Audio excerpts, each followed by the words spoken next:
बिस्मिल्लाहिर्रहमानिर्रहीम। अस्सलाम वालेकुम नाज़रीन, आप यूट्यूब चैनल देख रहे हैं। मैं इमरान खान हूँ। ईद उल फितर के बाद ये क्लेम किया जा रहा था कि कुछ बड़ी एक्टिविटीज़ पाकिस्तान में होंगी।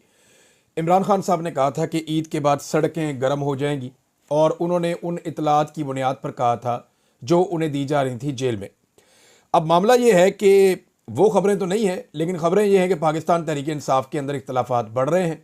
खैबर पख्तूनख्वा की हुकूमत से या पाकिस्तान तहरीक इंसाफ की क़यादत से नौजवानों की दूरियां पैदा हो रही हैं।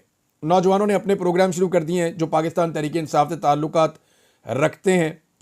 अली अमीन गंडापुर साहब जो हैं वो कई मरतबा बार बार बहुत सारे लोगों के सामने ये दावा कर चुके हैं कि वो इमरान खान साहब को अगले 2 माह में बाहर निकाल कर ले आएंगे। और ये दावा अली अमीन गंडापुर साहब ने हुकूमत में आने के बाद से लेकर अब तक तीसरी मरतबा किया है। 26वीं आईनी तरमीम के मौका पर भी उन्होंने ये दावा किया था कि मुझे, यानी उस वक्त जब ये एहतजाज वगैरह चल रहे थे, इमरान खान साहब उसको रोकना चाहते थे, और उस वक्त भी अली अमीन गंडापुर साहब ने दावा किया था कि मेरे मुताबिक मामलात को चलने दें, मैं इमरान खान साहब को 2 माह में वापस ले आऊँगा। लगभग 7-8 लोग जो है उन्होंने ये क्लेम किया, बल्कि वो उनमें से कुछ लोग हैं वो हल्फन ये कहते हैं कि अली अमीन गंडापुर साहब निजी महफिलों में हमेशा यही कहते हैं कि इमरान खान साहब अवामी तहरीक से नहीं बल्कि सेटलमेंट से बाहर आएंगे। और ये दावा उनका ठीक है, इसलिए कि ये बात मैंने भी सुनी है कि सेटलमेंट से बाहर आएंगे, लेकिन वो ये कहते हैं कि अवामी दबाव बहुत ज़रूरी है, अवामी दबाव बना रहे, मगर सेटलमेंट करनी पड़ेगी एंड ऑफ द डे, और बगैर सेटलमेंट के इमरान खान साहब बाहर नहीं आएंगे। जबकि इमरान खान साहब जेल में लंबा अरसा रहने के लिए तैयार हैं, मगर वो कोई डील नहीं करना चाहते। अब खैबर पख्तूनख्वा के नौजवान अपने वज़ीर आला के फैसलों के खिलाफ बोलना शुरू हो गए हैं, और खैबर पख्तूनख्वा के पेशावर में जो एक अभी दोबारा हुआ सेमिनार या एक जो पार्टी का एक इजलास हुआ जिसके अंदर बहुत बड़ी तादाद में नौजवान शरीक हुए कन्वेंशन में, तो उसमें अली अमीन गंडापुर साहब के 2 फैसलों पर नौजवानों ने शदीद तनकीद की और उनके खिलाफ नारेबाजी भी की। नंबर 1, बैरिस्टर सैफ की तैनाती के खिलाफ। वो ये कहते हैं जी बैरिस्टर सैफ को फारिग किया जाए, ये खैबर पख्तूनख्वा का मोहसिन नकवी है। और दूसरा जो है वो माइन एंड मिनरल्स का जो बिल है उसके खिलाफ भी नौजवानों ने आवाज़ उठाई और तनकीद की। खैबर पख्तूनख्वा हुकूमत में उन्होंने मुतालबा किया कि इस बिल को पास ना करवाया जाए जब तक कि इमरान खान साहब खुद नहीं कहते कि इसको पास करवाया जाए। इससे पहले भी अली अमीन गंडापुर साहब ने बहुत सारे ऐसे अहकामात हैं इमरान खान साहब ने दिए हैं जिन पर उन्होंने अमल दरामद नहीं किया। उनमें से कुछ मैं आपके सामने रख देता हूँ। इमरान खान साहब ने कहा था कि तैमूर झगड़ा को वजीर बनाया जाए। खैबर पख्तूनख्वा की काबीना में उन्होंने ये नहीं किया। इमरान खान ने बाकायदा कहा और फिर पैगाम भी भिजवाया कि IG खैबर पख्तूनख्वा को डिसओन करे अली अमीन गंडापुर और पब्लिकली उनके खिलाफ बात करें जो वो ज्यादती कर रहे हैं। लेकिन इसके ऊपर भी गंडापुर साहब ने अमल दरामद नहीं किया। डी चौक से जो लोग लापता हुए थे, यानी पहले ये बताया गया कि 100 के करीब लोग लापता हैं, फिर आहिस्ता आहिस्ता 35 तक तादाद पहुंच गई। जब तादाद 35 तक पहुंच गई तो मैं लगातार पाकिस्तान तहरीक इंसाफ के लोगों से पूछता रहता हूं कि जनाब वो जो लापता अफराद है उनका डाटा किधर है, वो बंदे किधर हैं। वो जो नंबर शुरू के अंदर दिए गए थे वो तो नंबर ही काम नहीं कर रहे। तो उन्होंने बताया जी जिन लोगों के नंबर मौजूद थे वो सारे के सारे लोग मैनेज किए गए हैं, उन सारे लोगों के ऊपर दबाव डाला गया है। इसमें खैबर पख्तूनख्वा की जो पुलिस है उसने भी मदद की है, जो इदारे हैं उनकी या मिलिट्री एस्टेब्लिशमेंट की मदद उन्होंने भी की है। और ये जो 35 अफराद हैं, अब इनमें से किसी से भी या किसी के भी लवाहिकीन के साथ कोई राब्ता नहीं हो रहा। ये जो लोग डी चौक से लापता हुए थे उनके मामले में मैं आपको बता रहा हूँ, और मुझे ये पाकिस्तान तहरीक इंसाफ की क़यादत के अंदर से लोगों ने बताया कि अब उनसे राब्ता नहीं हो रहा। इसमें इमरान खान साहब ने जो अहकामात दिए इस हवाले से, या डी चौक के ऊपर जो जुल्म और बर्बरियत हुई, देखें डी चौक के ऊपर गोली चली, अली अमीन गंडापुर के सूबे के लोग शहीद हुए, उनके साथ जो लोग गए थे उनकी क़यादत में वो लोग शहीद हुए, और अली अमीन गंडापुर साहब उनको खुद दावत देकर अपने साथ लेकर गए थे। इनकी जिम्मेदारी थी उनकी हिफाजत करनी। लेकिन जो लोग शहीद हो गए, क्या अली अमीन गंडापुर साहब ने उन्हें इंसाफ दिलाने की कोशिश की? अब तक अली अमीन गंडापुर साहब किसी अदालत में पेश नहीं हुए जहां पे उनका मुकदमा लड़ा जा रहा है। किसी फोरम पे उन्होंने खुद पेश होकर कोई एक्टिविटी नहीं की, ना उन्होंने अपने लोगों से करवाई है। यानी CCTV फुटेज भी वो हासिल नहीं कर सके। अदालतों के अंदर लापता अफराद के हवाले से भी कोई पटिशन दायर नहीं की गई। हत्ता कि एक FIR दर्ज करवानी थी, उसके लिए अदालत में जो इन्होंने एक इस्तगासा दायर किया है वहां पे भी पाकिस्तान तहरीक इंसाफ की क़यादत मौजूद ही नहीं होती। यानी अगर पाकिस्तान तहरीक इंसाफ की क़यादत से आप पूछें, या जब भी वो तारीख आती है तो अगली तारीख मिल जाती है और लंबी तारीख मिल जाती है, इसलिए कि पाकिस्तान तहरीक इंसाफ की क़यादत उसको संजीदगी से लेती नहीं। होना तो ये चाहिए था कि जिन लोगों को अली अमीन गंडापुर साहब लेकर गए थे और जो वहाँ पे शहीद कर दिए गए उनका मुकदमा अली अमीन गंडापुर साहब खुद लड़ते और वो ये कहते कि जनाब मैं अदालत में आकर खड़ा हूँ, मुझे इंसाफ दिया जाए, मेरे साथ ये लोग आए थे पाकिस्तान के बेहतर मुस्तकबिल के लिए और इन्होंने अपनी जानें कुर्बान कर दी हैं, मैं इनके लिए इनके साथ खड़ा हूँ। ना लापता अफराद के हवाले से कुछ हुआ, हालांकि इमरान खान साहब ने कहा, ना ही CCTV फुटेज के हवाले से कुछ किया, हालांकि इमरान खान साहब ने कहा, ना ही जो लोग कत्ल हो गए उन कत्लों के बारे में कोई मामला आगे बढ़ाया गया या उठाया गया, हालांकि इमरान खान साहब ने कहा। सिर्फ एक सवाल पूछ लेने से कि गोली क्यों चलाई, ये तो सोशल मीडिया भी पूछ रहा है, तो ये सवाल पूछ लेने से कोई गोली चलाने वाला आपको जवाब तो नहीं देगा ना। गोली चलाने वालों ने जवाब दिया ना, जो ओवरसीज डॉक्टर्स आए थे अमेरिका से, उनको साफ कहा जी वहां तो गोली चली नहीं, वहां तो ऐसा कुछ हुआ ही नहीं, वो तो खैबर पख्तूनख्वा के लोग असला लेकर आए थे, तो उन्होंने तो उन पर डाल दिया है। चौथी बात यह है कि दोनों मरतबा इमरान खान साहब ने अली अमीन गंडापुर साहब को हदायत की कि आप डी चौक ज़रूर पहुंचिएगा, लेकिन वो डी चौक नहीं पहुंचे। एक मरतबा वो डी चौक जाने की बजाय डी के बाहर से ही आवाम को छोड़कर खैबर पख्तूनख्वा हाउस चले गए, KP हाउस में, और वहाँ से फिर वो बहुत सारी पहाड़ियाँ क्रॉस करके और बेशुमार ज़िले क्रॉस करते करते वो वापस खैबर पख्तूनख्वा पहुँच गए और IG इस्लामाबाद से वो छुपते रहे। अली नासर रिजवी बमुकाबला अली अमीन गंडापुर, एक है लाखों लोगों के मैंडेट वाला वजीर आला और एक है सिंपल एक CSS किया हुआ ऑफिसर। और अब अली नासर रिजवी से अली अमीन गंडापुर छुप रहा था और अपने आप को बचा रहा था, बारिश में भीग रहा था, एक मजलूमियत की तस्वीर बना हुआ था एक सूबे का वजीर आला। इससे ज़्यादा शर्मिंदगी की बात हो नहीं सकती। पाकिस्तान की तारीख में कोई दूसरा वजीर आला आज तक किसी IG से या पुलिस वाले से छुपता हुआ नहीं पाया गया, बल्कि जब इस ओहदे पे आप बैठते हैं तो फिर आपके ऊपर आवाम की जिम्मेदारी होती है, आपको सामना करना पड़ता है, लेकिन अली अमीन गंडापुर साहब ने सामना नहीं किया। दूसरी बार जो है वो बुशरा बीबी साहबा को लेकर वो डी चौक पहुंचने की बजाय उसके करीब पहुंच के वहां से वापस मुड़ गए और वहां पे जो है बहुत सारे कारकुन शहीद हो गए। और भी कई अहकामात हैं, बयानबाजी से लेकर वफाक और एस्टेब्लिशमेंट से राब्तों पे बहुत सारी जगहों पे अली अमीन गंडापुर साहब ने इमरान खान साहब के अहकामात नहीं माने। अब ईसा नकवी साहब ने एक खबर दी है और ये खबर मैं आपके साथ शेयर करता हूँ, बड़ी इंटरेस्टिंग है। ईसा नकवी साहब इंटरव्यू दे रहे थे, बात कर रहे थे और वो ये बात कर रहे थे जनाब असदुल्ला साहब से। उन्होंने कहा कि जब इमरान खान की बहनों को गिरफ्तार किया गया तो उस वक्त पाकिस्तान तहरीक इंसाफ रहनुमा एक वलीमे में मौजूद थे और इनमें कुछ लोग अलीमा खान के धरने की मुखालफत कर रहे थे। एक साहब ने कहा कि खान साहब कहते हैं कि गंडापुर जब भी एस्टेब्लिशमेंट से बात का कहता है तो जेल में मुझ पर सख्तियां बढ़ जाती हैं। उधर इमरान खान की बहनें जो हैं उनको पता नहीं किधर वीराने में जाके फेंक रहे हैं, ये इधर रहनुमा जो है PTI के वो वलीमा एंजॉय कर रहे हैं।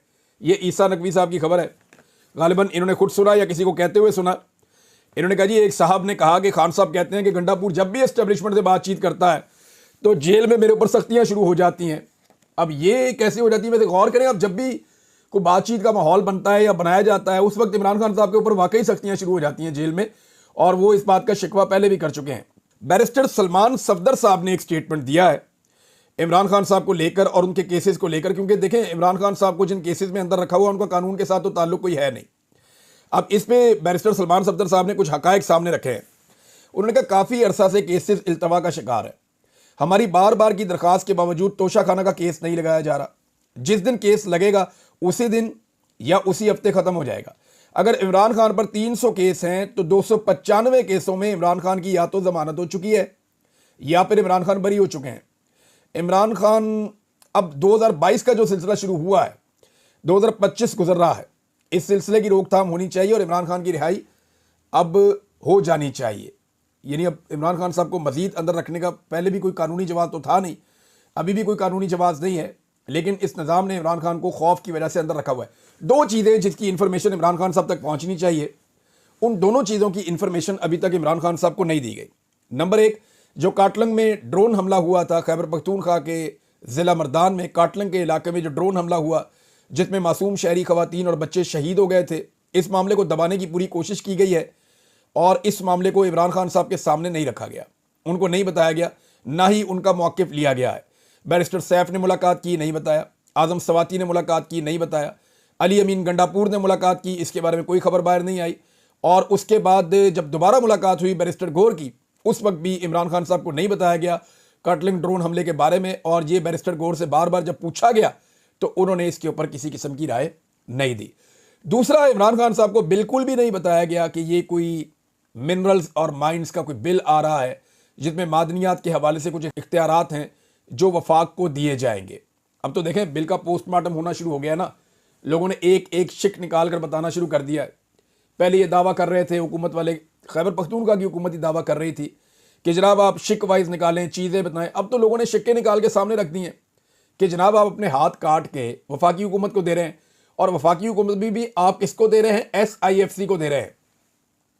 देखिए, एक तरफ पाकिस्तान तहरीक इंसाफ ये कहती है कि FIFC जो है वो एक सफ़ेद हाथी है, उसके बारे में ये कहते हैं कि वो एक नाकाम इदारा है और वो पाकिस्तान के अंदर बिल्कुल सरमायाकारी नहीं ला सका, उसने टाइम ज़ाया किया है, वक्त का और पैसे का ज़िया है, और SIFC ने कुछ नहीं किया। ये बात पाकिस्तान तहरीक इंसाफ के लोग कहते हैं।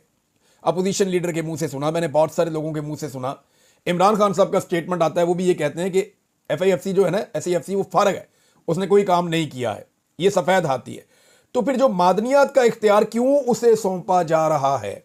मेरा सवाल यह है कि एक इदारे को पाकिस्तान तहरीक इंसाफ खुद समझती है कि वो नाकाम इदारा है, SIFC कोई काम नहीं कर रहा, वो खुद कहते हैं। जब वो काम नहीं कर रहा तो आप अपने सूबे के मादनियात उसके हवाले क्यों कर रहे हैं? अपने हाथ काट के उसको क्यों दे रहे हैं?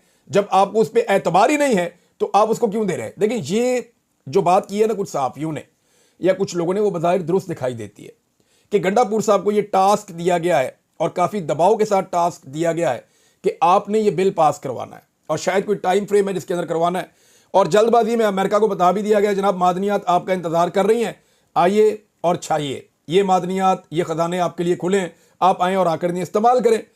अब ईद के बाद जो कहा जा रहा था कि माहौल कुछ और बनेगा, अब ईद के बाद माहौल बन गया है कि वफाकी हुकूमत और एस्टेब्लिशमेंट के कहने के ऊपर यहाँ पे बिल पास हो रहे हैं। हालांकि जो कहा गया पाकिस्तान तहरीक इंसाफ की जानिब से ईद के बाद, वो 2-3 चीज़ों का क्लेम किया गया था। एक ये दावा किया गया था कि ईद के बाद अपोजिशन का एक ग्रैंड अलायंस बन जाएगा जिसमें इंटीरियर सिंध की जमातें शामिल होंगी, बलूचिस्तान की जमातें शामिल होंगी, खैबर पख्तूनख्वा की कुछ जमातें शामिल होंगी, फजलुर रहमान साहब उस अलायंस के अंदर शामिल होंगे, जबकि पाकिस्तान तहरीक इंसाफ उस अलायंस को लीड करेगी। इस तरह ये सारी जमातें मिलकर एक मुत्तहदा पूरा बहुत बड़ा इत्तेहाद तैयार करेगी अपोजिशन का, जो आइन की बुलंदी के लिए या आइन की बहाली के लिए वो अपना काम शुरू कर देगा।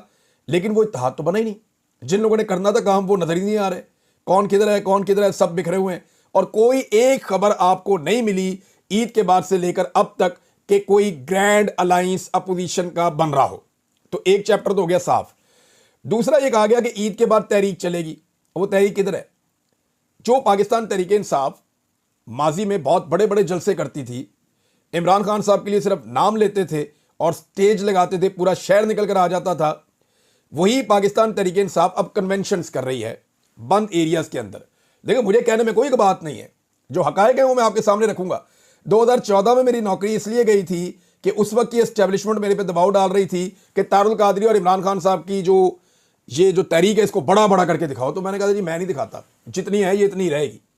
तो आज मैं बड़ा क्लियरली आपको ये बताऊं कि वो पाकिस्तान तहरीक इंसाफ जो खुले मैदानों में, खुले इलाकों में बेशुमार लोगों के साथ बड़े बड़े एहतजाज करती थी, बड़े बड़े जलसे जुलूस करती थी, गो के इन कन्वेंशन के अंदर बहुत बड़ी तादाद में नौजवान आए हैं और ये चुने हुए नौजवान हैं जिनको ला के उनको ऑनर दिया गया है। लेकिन पाकिस्तान तहरीक इंसाफ तो जो प्रोग्राम करती थी वो किसी कन्वेंशन सेंटर के अंदर हो ही नहीं सकता था, अवाम इस तरह टूट पड़ती थी। लेकिन अभी क्योंकि बहुत मायूसी फैलाई गई है तो उस तरीके से जो तहरीक चलाने का एक ऐलान किया गया था, फिलहाल तो वो दिखाई नहीं दे रही। लेकिन नौजवान एक मोमेंटम बनाना शुरू हो गए हैं। देखिए, मोमेंटम बनते बनते बनता है। अभी एक जलसा जब अनाउंस करेंगे तो पता चलेगा कि पहले जलसे में कितनी ताकत है, दूसरे में कितनी ताकत है। जब ये ओपन एरियाज में निकलेंगे, बाहर मार्केट से या बंद हॉल से जब बाहर आएंगे, नश्तर हॉल में नहीं जाएंगे, किसी ओपन एरिया में आएंगे, किसी ग्राउंड में आएंगे, तो तब पता चलेगा कि पाकिस्तान तहरीक इंसाफ अब जो मोमेंटम पकड़ रही है वो किस सिमत में जाएगा और नौजवान कितनी बड़ी तादाद में उसके अंदर शामिल हो रहे हैं। अच्छा जी, एक और चीज़ जो बड़ा वादा किया गया था, साना जाफर एक्सप्रेस के बाद अपोजिशन ने कहा था कि वो एक APC बुलाएंगे और इसका दावा किया गया था कि बलूचिस्तान में वो APC बुलाई जाएगी। वो APC बड़ी मुसीबत बनी हुई थी पाकिस्तान की एस्टेब्लिशमेंट के लिए, क्योंकि उस APC में कुछ सवालात होने थे। एक तो ये सवाल होना था उसमें कि इंटेलिजेंस का इतना बड़ा फेलियर कैसे हुआ। दूसरा, जो जबरी तौर पे गुमशुदा अफराद हैं उनके हवाले से बड़ी ज़ोरदार आवाज़ उठनी थी। बलूचिस्तान की महरूमियों पे बात होनी थी। जो बलोच खवातीन इस वक्त हमारी बहनें, उन्हें पाबंद सलासल किया गया है, उस पर बात होनी थी। तो एस्टेब्लिशमेंट नहीं चाहती थी कि अपोजिशन ये करे, तो ये काम भी अपोजिशन ने नहीं किया। जो एपीसी हम सुन रहे थे रमज़ानुल मुबारक के दौरान कि ईद के फ़ौरन बाद एक ऑल पार्टीज कॉन्फ्रेंस होगी जिसमें दहशतगर्दी के खिलाफ खुसूसन बलूचिस्तान में होने वाले वाक़यात के बारे में एक अपोजिशन एक ग्रैंड डायलॉग करेगी, वो डायलॉग भी हमने नहीं देखा। तो तीन चीज़ें जो दावा किया गया कि ईद के बाद अपोजिशन का इत्तेहाद बनेगा, इन्होंने नहीं बनाया। अभी शुरू भी नहीं हुआ काम सही तरीके से उस पर। नंबर 2, तहरीक चलेगी, अभी तक मोमेंटम तहरीक का नहीं बन रहा। नौजवान एक्टिवेट जरूर हो रहे हैं, बल्कि पीटीआई जिसने तहरीक चलानी है उसके अंदर इख्तलाफात पैदा हो गए। अब रिपोर्ट हो रहा है कि वो व्हाट्सएप ग्रुप है, उसके अंदर भी अली अमीन गंडापुर और मुबैना तौर पे आतिफ खान की झड़प हुई है। और अली अमीन गंडापुर साहब ने कहा कि शायद आपको इंग्लिश नहीं आती, मैं आपको उर्दू में बिल भिजवा देता हूं। तो ये एक दूसरे को वहां पे टॉन्ट किया जा रहा है जो नामुनासिब है। और तीसरी चीज जो है, बलूचिस्तान के साने के बाद एपीसी बुलवाने का जो एक फैसला किया गया था, वो फैसला भी अब कहीं दिखाई नहीं दे रहा। इन सारी चीजों को आप इकट्ठा करें तो फिर एस्टेब्लिशमेंट और हुकूमत के लिए तो हालात ठीक है। अब वो अपने बिल पास करवाने की तरफ मामला लेकर चले गए, बजाय कि इस वक्त डिस्कस होता कि ये जाली हुकूमत है, इसे इख्तदार करने का हक नहीं है, इसके खिलाफ तहरीक चलाओ, इसको घर भेजो और अवामी मैंडेट की हुकूमत लाओ।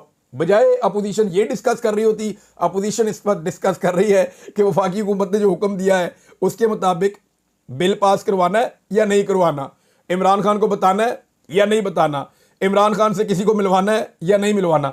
इनकी सारी तवज्जो जो है वो इस तरफ है। आदम सवाती साहब ने एक दावा किया कि वो बुध को या जुमेरात को कोई अहम मुलाकात करेंगे और फिर मुज़ाकरात के अंदर पेशरफ्त हो जाएगी। देखिए, ये जो एस्टेब्लिशमेंट के साथ मुज़ाकरात होते हैं ना, एस्टेब्लिशमेंट का भी 70 साल का तजुर्बा हो गया मुज़ाकरात कर करके, और हमारा भी देख देख के लंबा ही तजुर्बा हो गया।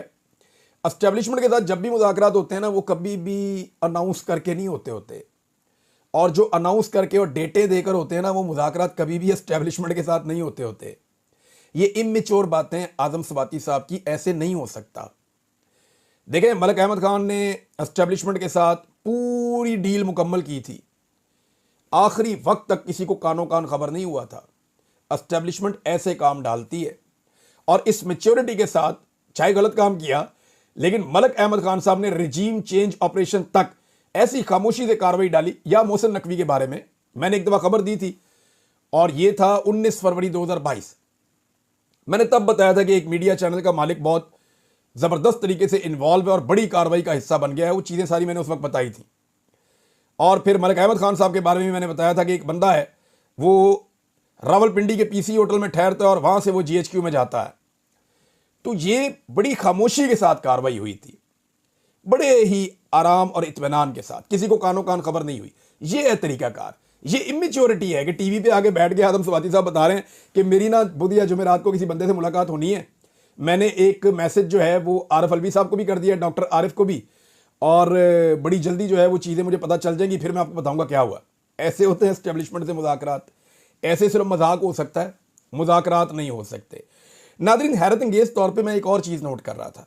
वो सहाफ़ी जो एस्टेब्लिशमेंट की ख्वाहिशात को खबर बनाकर पेश करते हैं, उनमें से चंद सहाफ़ी अचानक से हैरत अंगेज तौर पर अली अमीन गंडापुर साहब और बैरिस्टर घोर साहब की हमायत में आकर खड़े हो गए।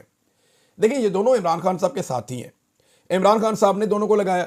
अली अमीन गंडापुर को वज़ीर आला खैबर पख्तूनख्वा किसने लगाया? इमरान खान ने लगाया। हटाने का इख्तियार किसके पास है? इमरान खान साहब के पास है, क्योंकि मैंडेट इमरान खान साहब का है। बैरिस्टर घोर को चेयरमैन पाकिस्तान तहरीक इंसाफ का किसने लगाया? इमरान खान साहब ने लगाया। हटाने का इख्तियार किसके पास है? इमरान खान साहब के पास है। लेकिन जब आप बंदा लगा देते हैं ना, तो बंदा कुछ भी कर रहा हो, उसको हटाना उतना आसान नहीं होता। हटाने के लिए आपको बड़ा सॉलिड तरीकाकार करना पड़ता है, और इमरान खान साहब इस वक्त मुझे नहीं लगता इस पोजीशन में है कि वो कोई इतना बड़ा चेंज ला सकते हैं, ये मैं आपको बता दूं, और ये बात इन दोनों बाकियों को भी पता है। लेकिन हैरत अंगेज तौर पे एस्टेब्लिशमेंट की ख्वाहिशात को खबरें बनाकर पेश करने वाले कुछ सहाफ़ी, वो इस वक्त अली अमीन गंडापुर और बैरिस्टर घोर साहब के दिफा में सामने आ गए हैं, और ये चीज़ इन दोनों को सूट नहीं करेगी। अब इन्हें देखना ये चाहिए कि ये इनके खिलाफ साजिश हो रही है, या वाकई में ये चाहते हैं कि वो इनका दिफा करें, या वो वाकई में इनका दिफा कर रहे हैं। क्योंकि इस तरह के लोग जब दिफा करेंगे तो इमरान खान साहब की पार्टी के अंदर इन लोगों के बारे में मजीद बददिली पैदा होगी। ये एक साजिश भी हो सकती है, मुमकिन है साजिश हो। या हो सकता है वैसे ही ये कोई एक नई कार्रवाई है जिसको हम देख रहे हैं, सुन रहे हैं। बहरहाल इसमें एक खबर और है मेरे पास जी, सालार काकड़ साहब, उन्होंने शर्म दिलाई है पाकिस्तान तहरीक इंसाफ की क़यादत को। सालार काकड़ साहब कहते क्या है, वो कहते हैं जनाब ये तो इमरान खान की बात करने से कतरा रहे हैं, यानी वो मेरे लिए तो क्या, वो खान के लिए बोलने से भी कतरा रहे हैं। जब उनसे बात की गई कि आपके लिए कोई आवाज़ उतनी नहीं उठा रहा, आवाज़ उठानी चाहिए, उन्होंने कहा मेरे लिए क्या आवाज़ उठानी है, वो खान के लिए आवाज़ उठाने से कतरा रहे हैं। तो सालार काकड़ ने वाकई कुर्बानी दी और बहुत सारे लोगों ने दी है। कुछ लोग बड़े शानदार रहे सारी लड़ाई में। मुराद सईद, इन्होंने बड़ी कमाल लड़ाई लड़ी है। ख़वातीन हैं कुछ, उन्होंने बड़ी कमाल लड़ाई लड़ी है। जो लोग आज जेलों में बंद हैं, यास्मीन राशिद साहबा, उमर चीमा साहब, एजाज चौधरी साहब, मियाँ महमूद रशीद साहब, शाह महमूद कुरैशी साहब, कमाल इन्होंने लड़ाई लड़ी है। जो लोग इस वक्त मुश्किलात का शिकार हैं, उनमें मेजर ताहिर सादिक साहब, वो ज़ख्मी भी हुए, उन्होंने अपना सारा कारोबार भी तबाह किया। और बहुत सारे लोग हैं, बहुत सारे लोग हैं जिन्होंने बड़ी मार खाई है, लेकिन उन्होंने अपने मौक़िफ़ के ऊपर कंप्रोमाइज़ नहीं किया, इमरान खान के साथ खड़े हुए। खैबर पख्तूनख्वा में बहुत सारे लोग हैं जिन्होंने बड़ी तकालीफ बर्दाश्त की हैं। नाज़रीन, एक स्टेटमेंट जो है वो दिया है फायर वॉल के हवाले से शेर अफजल मरवत साहब ने। बड़ा इंटरेस्टिंग स्टेटमेंट है। मैं ये आपको स्टेटमेंट इसलिए सुनाना चाहता हूँ कि ये वाकई हकीकत है, लेकिन शेर अफजल मरवत साहब का अंदाज़ा ठीक नहीं है। ये फायर वॉल वाकई काम कर रही है और कुछ हद तक काम कर रही है, लेकिन क्योंकि पाकिस्तान के अंदर जो है नौजवानों के अंदर अवेयरनेस इतनी ज़्यादा है कि वो जो नताइज थे वो हासिल करने में नाकाम रही है। तादाद इतनी ज़्यादा है ना पाकिस्तानियों की, देखें 25 करोड़ का मुल्क है, आप सारा कुछ तो नहीं कंट्रोल कर सकते, एक हद तक आप कंट्रोल कर सकते हैं। फिर लोग जो है वीपीएन इस्तेमाल करते हैं, लोग डिफरेंट फार्मूलाज इस्तेमाल करते हैं और कुछ ना कुछ करके लोग वीडियोस तक एक्सेस हासिल कर लेते हैं। आप एक प्लेटफॉर्म बंद करते हैं वो दूसरे पे आ जाते हैं, दूसरा बंद करते हैं वो तीसरे पे आ जाते हैं। मैं ये देख रहा था, मेरा पूरा का पूरा जो यूट्यूब का ये मेरा वीलॉग होता है, इसको लोग उठाते हैं और उठा के वो 1 दर्जन के करीब चैनल्स हैं और टिकटॉक उन पर डाल देते हैं, वो वहाँ से लोग देख लेते हैं। टिकटॉक बैन नहीं है तो हर जगह से कहीं ना कहीं उन्हें ये मवाद मिल जाता है सुनने के लिए, तो ये आवाज़ लोगों तक पहुँच जाती है। वो ये कहते हैं कि पीटीआई के सोशल मीडिया को कंट्रोल करने के लिए 40 अरब में चीनी कंपनी को फायरवॉल का ठेका दिया गया, मगर फायरवॉल का मकसद पूरा नहीं हुआ जिस तरह वो चाहते थे। फायरवॉल सोशल मीडिया पैगामात को फिल्टर नहीं कर सकी, 40 अरब खूह खाते डूब गए। सीनियर क़यादत ने इस पर इंक्वायरी ऑर्डर कर दी है, शेर अफजल मरवत का दावा। वैसे ये काम जो है ना, ये करना चाहिए। मैं हर काम इसलिए कह देता हूँ कि वो पब्लिक अकाउंट कमेटी के चेयरमैन हैं जुनैद अकबर साहब, उन्हें चाहिए कि फायरवॉल के मुतालिक सारी तफसीलात मंगवाएं। पाकिस्तान में ट्विटर क्यों बंद है, इसकी भी तफसीलात मंगवाएं। फायरवॉल जो है वो कितने की लगी, किसने लगाई, कौन कौन रिस्पॉन्सिबल है, ज़रा सारी तफसीलात मंगवाएं। ये तफसीलात वो मंगवाएंगे तो हकायक कौम के सामने आएंगे। अगर वो इस ओहदे के ऊपर आए हैं तो फिर ये काम करें, वरना फिर इस्तीफ़ा दे के जान छुड़ाएं। अगर इस ओहदे पे काम कोई नहीं करना था, फिर ओहदे पे बैठ के और एहसान लेने का किसी का फ़ायदा कोई नहीं है। अब तक के लिए इतना ही। अपना ख्याल रखिएगा, अपने इस चैनल का भी। अल्लाह हाफ़िज़।